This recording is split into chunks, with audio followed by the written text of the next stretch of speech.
yes, we're selling floor covering and floor covering materials to flooring retailers around Texas, Oklahoma, Louisiana, and Arkansas.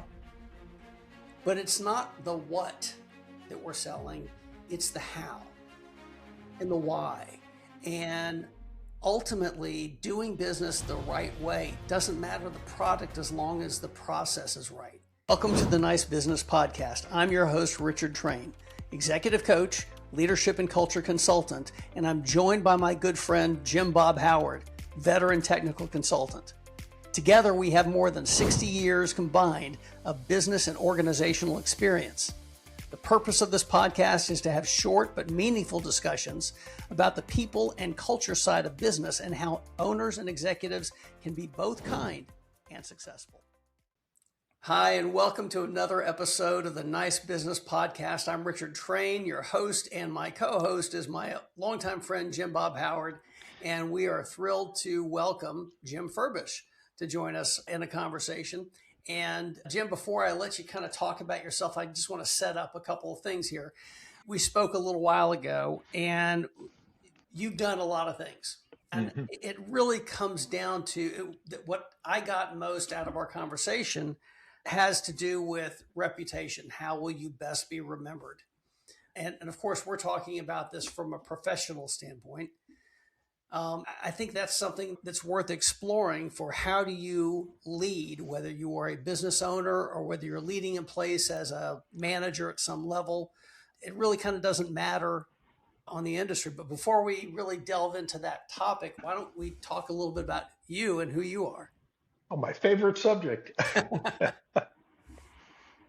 I've done, as you said, I've done a lot of things. I said I've kind of had a life full of Forrest Gump type experiences where I come in off out of a storm on the lake here locally and find myself sitting in the front of Al Gore's houseboat, having beers and eating potato chips.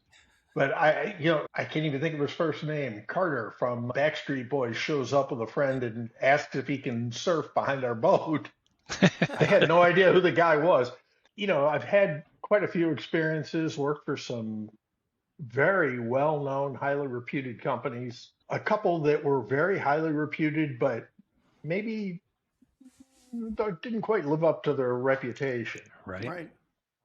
I love to tell people I worked for the second biggest wine company in the world, a huge pharmaceutical distributor, and then went to work for Polo Ralph Lauren in their tailored clothing. And without embarrassment, I went from wine to drugs to expensive clothes. but throughout all that, integrity, doing things the right way has always been important to me.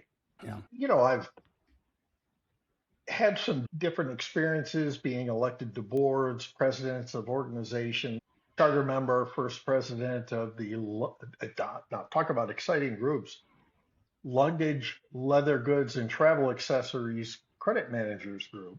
Wow. There have been a lot of fun things.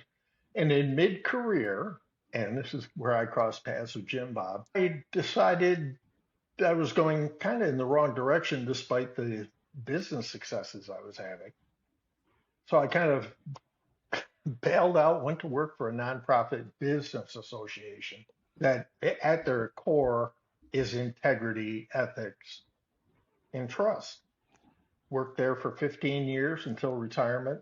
Yeah. Working my way up from, they had to kind of create a position for me, but basically sales, ground level sales through branch manager, sales manager, then ultimately vice president here locally.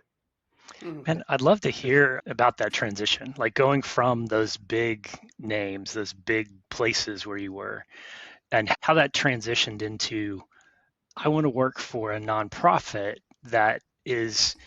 whose reputation is built on truth and integrity and all of those things. It makes me wonder, were you seeing either in your roles or at least in the industry that you were in, that some of those areas lacked those things and you wanted to be in a place where you're going to make those types of, or try to help either them work with more integrity or to even identify potential clients? These are the ones that have integrity. Tell me about that. Well, exactly. And now, this wasn't the first nonprofit I've ever worked for. Okay. Now, it was the first intentionally nonprofit Uh, I ever worked for. There were a couple that, anyway, the ones that didn't make profit, but yeah, they had tried to. I Got see it. what you, I see yeah. what you did there. Yeah. But you know, thinking back and going back over time, some of these things hadn't really crossed my mind in a long time. But, Sure. I remember how difficult it was working for a corporation, and a couple of them household name, a couple Hmm. of them huge, gigantic. They had these lofty, altruistic mission statements until you get up close. And in the very bottom, there's a little Fine fine print. print that says, unless we're not going to make our numbers for the quarter, and then stick it to them. Yeah. Right. All that stuff goes out the door. And I mean, there was actually one corporation that I worked very hard to get in with, got in there, started working, realized I couldn't to myself justify what we were doing. Yeah. Come on, guys, I'm not stupid. You can't even explain to me why this billing makes sense. Right. And you want me to go to these people and tell them that they owe this, their house may have been put up as collateral, whatever. Now you've got to pay me, and they're just crying, and I'm trying to explain it. And it's like, I can't do this. Yeah. Yeah. What are we doing here? Right. Yeah. And I left that company, Yeah. and they were highly, highly reputed. They made a lot of people a lot of money. They did wonderful things, but it was tearing me up inside. I Yeah. could not do it. And I left there despite the fact we had a house up for sale. I had, you know, my daughter was little. It was a huge leap of faith Sure. to step off. And I found and ended up working for other organizations that brought me back up to the top. But it wasn't, again, until I moved to Tennessee, worked for a great company, Right. Hartman Luggage and Leather Goods. They're real big into high-end, marvelously high-end luggage and leather accessories. And then I don't know if you remember 9/11 happened, Yeah. I kind of remember that. and travel wasn't such a great thing to be in anymore. Right. Right. And plus, they were already struggling competing against offshore manufacturers. Sure. And it was a good time for me to, okay, let me take a look. And the CEO of the Better Business Bureau, which is my last position, approached me and said, we kind of know you. Your wife has worked for us for a while. You're one of the few couples I think can actually work together.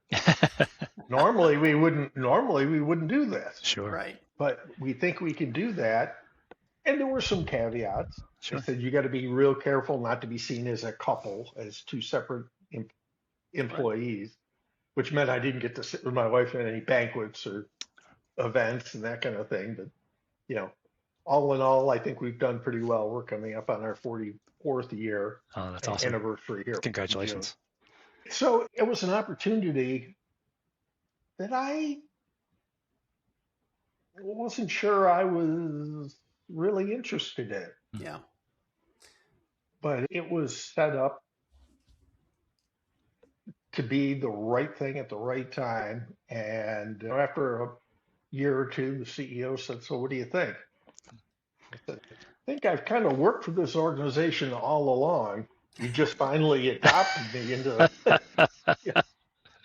and again, that's where I met Jim Bob, probably, and the fact you invited me along to this to participate in this, you knew I was enjoying what I was doing Yes. and enjoyed helping people, enjoyed helping businesses, and hopefully I moved the dial forward a little bit for the community in general. Right. Right. Well, that's very reminiscent to me. So I was very lucky to have been born into a family, a very entrepreneurial family, into a family business that's been around, that was around since 1936. My grandfather, we called him Poppy. And Poppy had a lot of sayings, so we call them Poppyisms. And one of the many, many Poppyisms that were always truthful. He was a no holds barred, slap you in the face with reality kind of guy, born and raised in New York, immigrated to Texas and everything. So, but one of his Poppyisms was, "I'd rather sleep well than eat well." Mm. And so that's one of the many ethoses, one of the many What's the schools of plural of thought ethos? that I was raised with when it came to business. I went into my family's business after college. I really kind of did some stuff during the summers when I was growing up too, but that was the state of mind that I was raised with. And that sounds very much like what you're talking about. I mean, you can only do what you feel is right in whatever position. And I have left positions because I was working for people who were less than ethical or reputable. And they were asking me to do some things that were unpalatable to me. And so I get it, what you're saying, Jim. So I guess if I had to phrase this in a question is, there are hopefully lots and lots of people who are listening to this or watching this on YouTube. And if you are a business owner or a manager or even an employee at some point, what would you tell them if their gut is screaming to them about something here doesn't really add up? How would you advise them? I'm personally at a loss at how anybody can be truly successful if they're not, if their gut is screaming at them, if their heart is hurting. If, like I was, you get in the car to drive to work and you don't want to go, and all the way there, you can feel your gut clenching because this isn't right. This isn't a fit. Could I have made more money in my career? Could I have been, had loftier positions? Probably. Yeah. But would I be happier than I am today? I can't even imagine that would happen.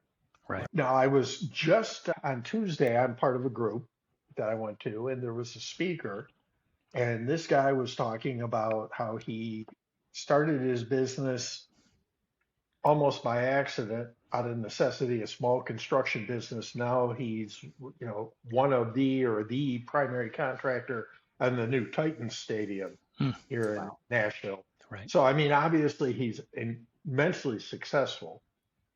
And he was talking about a couple of the issues he had to deal with starting out. And there were times he took financial hits because it was the right thing to do. Right. And a couple that he didn't think they could come back from, but he had to do it. And because of his faith and his internal ethics, his reputation, the company not only came back, but was by far stronger as a result of it. Yeah. The little short-term gain is great, but it's the long game. It's, where you're going to be. My phone rang this morning from somebody who wanted to hire me to do a project.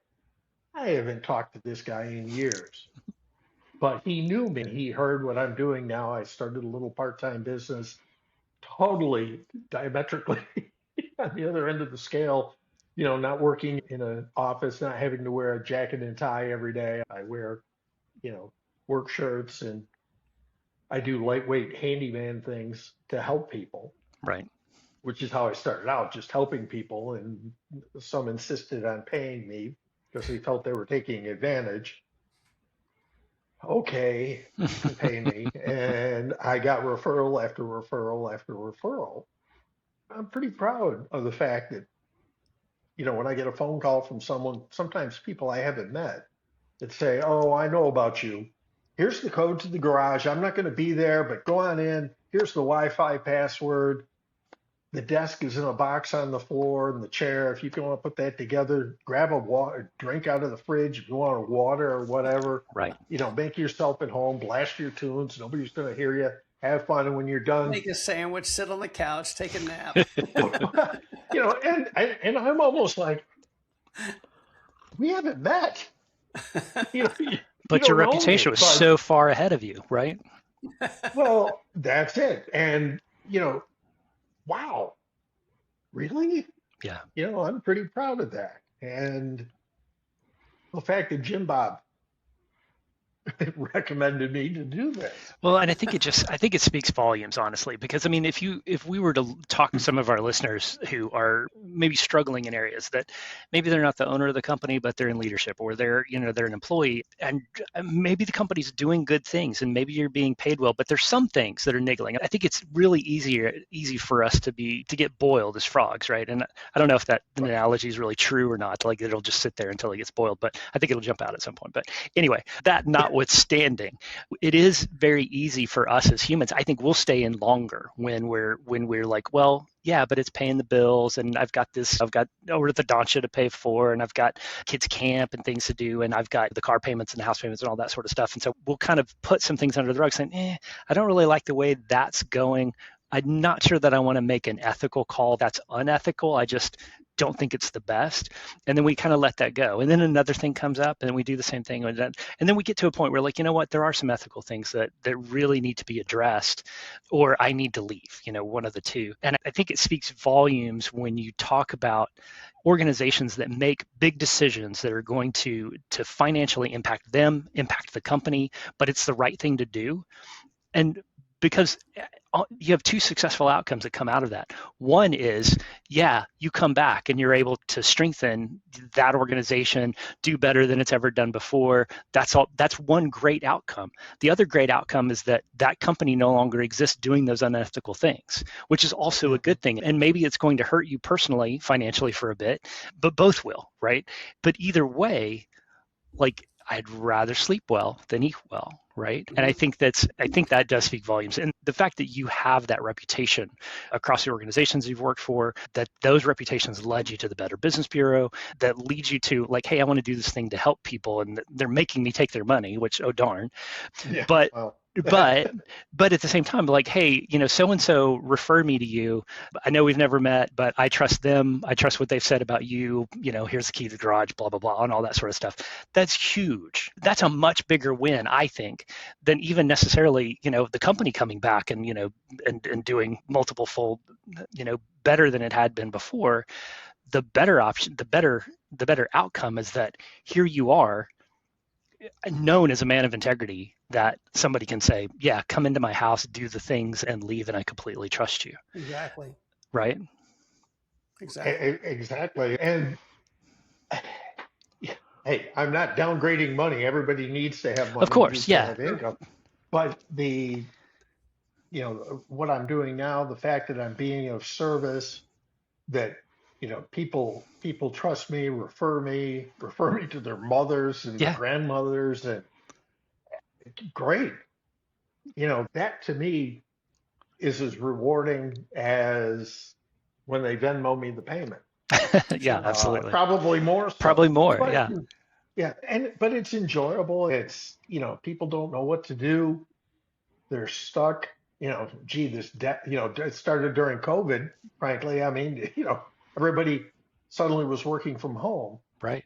And I need to get this desk. Yeah. And you order one, and they deliver it in this pack that's about that high and weighs, 212 pounds or something. Right. And okay, but I'm busy making a living. I don't know what to do. I've got one screwdriver. Let me stop for a second because I love this story. Very, very good friend of mine. This guy is sterling reputation. He's got a not-for-profit kids basketball league. That's what he left the mortgage world 20 plus years ago and is doing that. Great guy. Everybody loves him. Pain in the butt to go to dinner with because little kids come up and want to hug him constantly because of what he's done. Right. But he showed up but he cannot use a tool. Yeah. And he showed up at a cabin we live by the lake, and we had a cabin, a weekend place. I'm sitting there in the lounge chair, half asleep after a day of boating, and he shows up and says, "Jim, I need your help. I'm trying to do, I forgot what, and all I have is this screwdriver," and it was a straight slot screwdriver. And he says, "This has one of those crossy things." He made this gesture. I said, "Andy, buddy, I have a bucket full of those crossy things. but I'm not going to let you touch them. Let me go and do that. But anyway, sorry, I have Like to. handing a I have primate all. a loaded pistol or something. Yeah, Yeah. exactly. And the day that I was doing some electrical work and he had to run, I sent him off to buy something and came back and said, Jim, I messed up. What'd you do? He said, well, I got that electrical ballast for that fluorescent light, you said, and I tried to put it in and I knew where this was going. And he said, I started to hook it up and I electrocuted myself and now the lights in the kitchen don't work. I, I said, well, you're talking to me, so the electrocution wasn't Yeah, that's good. fatal, Glad you're still but talking. That's good. but anyway, but there's stories, there's people believing in you, there's people Yeah, helping you. Think about your community, where you are, and some of the businesses that just have great reputation. It's like, man, I can't believe this guy started in his garage or right. Right. did this, what a salt of the earth, great guy and whatever running this thing, Mm-hmm. or it's huge. And why is that? Well, because people trust them, people honor what they're doing. Maybe they are strictly business to business, but those businesses trust them to supply Right. or do their outsourced IT or do their supply their products or market their products or whatever the case is, where there's some of these people that are, and here in the Nashville area, where Jim Bob and I are very familiar with one that had the name on the local arena downtown that just, boom, they were very well known, made buckets and buckets and buckets of money until they found out they were completely cheating their customers. Hmm. CEO, who I knew, I've talked to a number of times, went to jail. He may still be there, I don't know. Right. But well, what did that accomplish? Right. Yeah. I mean, you not only did you lose everything in the end, but your reputation, well, this is awful. I just don't understand some people's, and I know sometimes it's accidental. Sure. People, white collar crime or whatever, they don't mean to get in as deep as they are. They borrow a little money to make ends meet, and the next thing you know, they've embezzled $10,000 from their little league team. Hmm. Right. I kind of understand that. I don't, but I, got sucked in. I tell you, so to that point, listen, all three of us have been around the block a few times. We've Mm-hmm. known people who've done it right, Yeah. But we've also known probably more than our fair share who have chosen to do what was easy versus what was right. And I think that there's a commonality in what happens with those people who choose to do something improper for the quick buck now. And the problem is, you could see this happening and write the rest of the story for them, like the CEO that you're talking about. If you step back and you watch this and you see them following a path, if it was visible to anybody, you could say, time out. You know where this is going to lead, don't you? Why do you think people make the choice to grab the quick buck, doing things the wrong way, when at a logical level, unless they're completely sociopathic, they know what they should and shouldn't do? What do you think drives people to do something like that, which will ultimately not only tarnish their reputation, but ruin it? I don't know. I mean, it's hard for me to understand any more than I can. What possesses somebody to step off on the top of a ski jump at the Olympics? I climbed one in Lake Placid one time, and I went up on the elevator, and that was life changing. I will And went never do down on the that again. elevator. Yeah, I went down. Oh, I wouldn't. It was during the summer. I didn't want anything to do with it. But some things they're so far from where your mindset is. Yeah. But I one of my Forrest Gump moments. I fiddle around looking at colleges or whatever, and somehow I ended up at Cornell University, but I met people that were obsessed. And when I say obsessed, I mean, I'm not exaggerating, hyperbole here, obsessed with being successful and making money. Right. In fact, we were told during our orientation, be careful who you ask for help here. Why? Why? Well, because everything is marked on a curve. A lot of people will give you deliberately Sandbag. mislead you or give you some bad information, so you bring the curve down. Wow. That happened during a big test. That's a tough culture. Partway through, somebody messed with the dials on a mass spectrometer or some machine that we needed to get a result. Wow. So they figured it out because number 1 through 120 got within the spectrum of what they were expecting. And then everybody after 120 didn't get it. Wow. So they knew something had happened and found the error. But anyway, but you've got that mindset. Got to win, got to, it doesn't matter who I step on, claw over, whatever. Right. So for me to succeed, you have to fail. Yeah. But it's important. There was a friend of a friend that, and it's a long, long time ago, so the story doesn't make sense, but his family had a very, very well-known business. And I kind of knew something was up when his parents bought him a new BMW. I was driving an 8-year-old rust bucket, but his parents bought him a new BMW because they didn't want him to bring his good car to drive around in the snow and the salt. So, I mean, he had unlimited funds, all knew each other from tennis camp in Monaco, that kind of thing.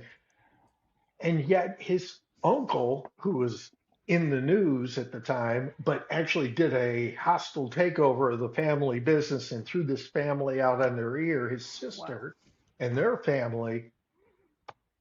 And I don't know, maybe being 70, turning 70 and knowing how, seeing how many of my friends and classmates aren't around anymore or are debilitated or are estranged from their families or on their 5th or 6th marriage. Right. Those things don't fit on the scale together. Yeah. Gee, this guy that threw his family out of that business is dead. He's passed. He's long gone. Yeah. And so here's 3 guys on a podcast talking about his negative, the negative results and his flawed personality to do what he did, instead of saying, "Wow, look at all the good he did." I could fill the rest of this podcast with stories about my father, which I had a very good influence. When he passed away, I mean, I knew, in our town he had a good reputation, but I didn't understand. Right. And to have people come up afterwards and, "Oh, your father, when my dad was sick and in the hospital, he was the only one. He came." Or when he couldn't drive, he drove in and got him food for his apartment. Right. Or, some of these things, that's what people are remembering. Yeah. Rather than, "Wow, he made millions and millions and millions of dollars. What a died jerk alone." that guy was." Exactly. I think a similar experience. Oh, I'm sorry, Jim Bob, go ahead. I was just going to say, I think you're right when you bring up environments where it's set to be, cutthroat and dog eat dog. And if you ask me for help, I may give you the wrong answer in order to make myself better. Those types of environments definitely exist, right? And, here we are all from different environments and different situations growing up and have a different mindset than that. Like, I don't want to be a part of that. And if I find myself in it, I'm not going to participate in that type of thing. I also, maybe while I'm in that, I may use some discretion and not maybe help people so much because I don't want it to come across as, or I also don't want it to affect my reputation that you gave me this bad advice. I'm like, well, no, I gave you good advice. You didn't take it, or whatever the situation was, right? Right. But it is easy to find yourself in an environment where that type of behavior is expected is rewarded, is championed. And I would just say, anybody listening, if you find yourself in one of those, get out. But find a way out, because that's not good for you. It's not good to be in that type of situation. And there are other environments where you can help people. You can be a positive influence on people. You can do things with integrity, and you can financially benefit from it, but that's not the main goal, right? The main goal is that, and I just say it this way too, like, we're all put here for a purpose, right? And that purpose is to be a blessing to all of those that we come into contact with. That's the main purpose that we're here for. We wouldn't be here if what we knew and what we bring and the talents that we have and the gifts that we have weren't intended to be helpful to somebody else. If it's all for me and all the benefits and blessings flow up to me, then really what's the point of that? How is that anything worth being a part of, and or saying that this is really the goal of my life, is for everything to come to me? I've been given so many riches, and it's easy for us to look at things and say, I wish I had what that guy had, or I wish I had what this other person had, or I wish I could have accomplished what that person accomplished. The point is, though, that's not what we're here for. We're here with the gifts and the talents that we have, and we are put into the lives of the people that we're put into in order to be a positive influence for them, to be a blessing to them, to bring them food when they can't get someplace, to visit them when they're sick, to help them along in their business, to put together desks, to help others see that, hey, here's an organization that actually acts with integrity and is actually going to have your best interest at heart. You're going to pay them, of course. And yes, they do need to make a profit, but they're going to do it in such a way that's beneficial to you both, right? That's the goal. Yes, every organization needs to make money, but they also need to provide a service that is worth more than the money that they make or the money that they collect from somebody, so that they're actually being a blessing to somebody. And I just want to applaud you, Jim, for having that type of integrity and moving from the organizations that you have, and even being able to recognize and chronicle the stories of someone whose life has impacted others in a positive way, while also pointing out, then here's some other things that maybe you would have considered this person to be successful, but the impact that they have was so negative to the people around them that all of their success was for them and them alone, which is really not a good role model to follow. Yeah. What were you gonna say, Richard? And what I was going to say was similar to what you were talking about, Jim. Was when I was leaving college, I never wanted to join my family's business, which was wholesale floor covering distribution. Because for whatever reason, I just had this idea in my head that I was going to be doing something, just selling something. I knew I was going to be in sales, but probably something sexier or more exciting, or I don't know what. Right. But so I'm sexier than floors. I don't know. That's I know what is exciting about floor covering. Well, people walk all over you. Yeah. No, I'm sorry. I'm a dad. I'm a granddad. I know it's a shameless dad joke, but so I joined my father and a sales manager at the time at a trade show in Vegas, because they needed an extra body to sit in their booth while they went out across the show floor and made connections with other companies. And you were a booth babe. I get it. I was basically just a placeholder. Yeah. But my name being the same as the name of the ownership of the company, and they would bring people that they wanted to meet with back to the booth to have these conversations. And as they're bringing these people back, person after person after person would meet me and say, you know what, let me just tell you something. And this is something where I wish this podcast could do the physical, recreation of it, where they're shaking your hand, but they're pulling you close and kind of trying to tell you something, almost a hug, and telling you, let me tell you something about your dad. Yeah. Something that your dad taught me 30 years ago, right, that I'd never forgotten. Or let me tell you something, I learned this and this from your grandfather. I'm saying this like I'm still shaking. Yeah, exactly. But your grandfather gave me my first job in this industry, and he taught me X, Y, and Z, and I never forgot it. And let me tell you something, I am now the president of this large corporation now, or whatever.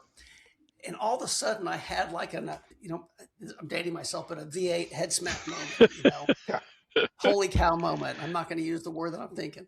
Right. That's like, I never realized the wealth of really great knowledge that I have at my fingertips from my own family and from other people in my family's business.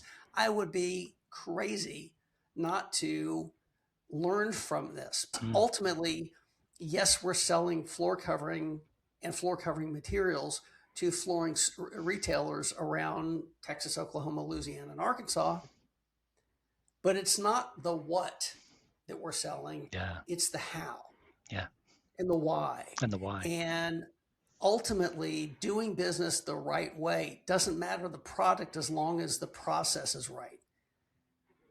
And Well, that's what I learned from Mm-hmm. that. And I'm like, I would be crazy not to join a company that has that kind of a way of doing business. I just took it for granted growing up. And then you see people do things like we were talking about for the quick, easy buck that usually winds up coming back and biting them in the backside later on. I started with a company after I left my family's, and they were a very large flooring distributorship, largest in the country at the time. And they were making money hand over fist, but the way that they were run was very cold and always looking for, increasing the bottom line, but not necessarily about what was right. People didn't love them the way that they loved my family's business. Yeah. And maybe I'm just remembering this fondly, selectively, but I really think that was the case. And I think really speaks to what we're talking about as far as reputation and how do you want to be remembered? Yeah. well, I know the three of us, I think everybody who's listening, if they're honest, knows of times that they found something cheaper available, Yeah. but went with someone that was a little more expensive, sometimes a lot more expensive, simply because they were more comfortable with them. They had a better reputation. They knew this company had integrity, that if there was an issue, they'd take care of it, or they'd take the extra time to install it properly, or whatever the case is. I mean, it's not strictly your integrity, your reputation that benefits. I mean, often there's a financial benefit as well. Right. I mean, there Well, was a car dealer, my father would go out of his way to do business with. Right. yeah. Even though it was the same product, I'm sure he could have gotten a better deal. There were people advertising all the time. He's like, no, I know these people. I trust these people. They took care of me when I, had a problem. They took care of your grandfather when he had a problem. That's who has our I mean, business. Yeah. that's why they're still there today. Yeah. As a Well, matter of fact. and that's the purpose of this podcast is to talk about you can be, nice business podcast is really kind of a double entendre. It's yes, you can have a nice business as well as being nice in business. And that's really what this is all about. Yeah. Agreed. So, Jim, I'll tell you, I think we could be talking about old stories for the rest of the day. But I think that for our listeners and people who are viewing this, we'll let them off the hook a little bit. Sounds good. I do want to share one last thing. Sure. And I Let's may do have it. shared it with you very quickly. And it's on topic, it's a little off topic, but I remember my father, when I was a kid, a little guy, so it was that long ago, turned our farm into a golf course and built this golf course during his off hours and his, at night after he did his regular job, he'd come home and had built this with his own hands. Here I am, I flash forward, probably college. I remember the event, maybe not the time, but I was out working there summers, which was always a blast because I got to work with my teachers in high school when I went to work summer. But, I'm out there mowing and came in for a Coke, took a break, and a guy came stomping in and berating. I can't use any of the language that he was using, but it was a blankety blank cow pasture. And my father, should learn how to run a place if he's going to own it. And that fairway looks like crap and blah, blah, blah. And my father kind of shook it out. Sorry, let me see what we can do about that. Let me cool off over here, have a beer, whatever. And I was really upset. Yeah. And my father was just shaking his head. And he says, can you imagine the life that man has? Yeah. That this is what he's complaining about. It was a thunderbolt. It was one of those epiphanies that changes your life. It's like, Right. oh, I feel bad for him now Right. because this person is such a jerk, is such a person. But my father, and nothing ever really upset him, or at least visibly. But, he was able to humanize this person, feel bad for him, understand. Really doesn't matter what this guy thinks, but I feel bad that, he should be out there having a good time. And if Right. he's that upset over it, and, I like to share that. I've had people come up to me after I've mentioned this during talks or whatever and say, wow, I'm dealing with a situation. Thank you for helping me by sharing that. Yeah. Yeah. So I do like to share that probably ad nauseum with the people that I know, but I think it's such an important message to help you understand how just how fundamental it is to remember that person. They might be a jerk at the moment, they might whatever, but something else is behind this. It isn't just how they feel at the moment. Yeah. Yeah. That's a great Yeah. story. Well, thanks for that insight. And that's absolutely true. I couldn't agree more. It's important to see what's going on with the other person. Why are they saying what they're saying as opposed to what are they saying reacting to the what? Right. So thank you It's very gotten much. me through some hard times too. Yeah, bet. sure. I'll I bet bet. it did. I bet it did. Thank you very much for joining us and having this conversation. I really hope that people listening to this and watching it get something out, get some perspective out of it. And I've really enjoyed having you on. So Same. thank you. Well, I very much enjoyed being here and looking back after hitting 70. It's always a good time for me. Yeah. Yes. Well, Good. happy belated birthday. Well, thanks so much. Thanks for joining us for this episode of the Nice Business Podcast. We hope you got some valuable information and inspiration. We're always looking for great stories that will help your business be more kind and successful. And if you know of one we should hear or someone that would be a great interview, please let us know. To contact me, click the link here to go to my website or use this QR code. I wish you a nice business.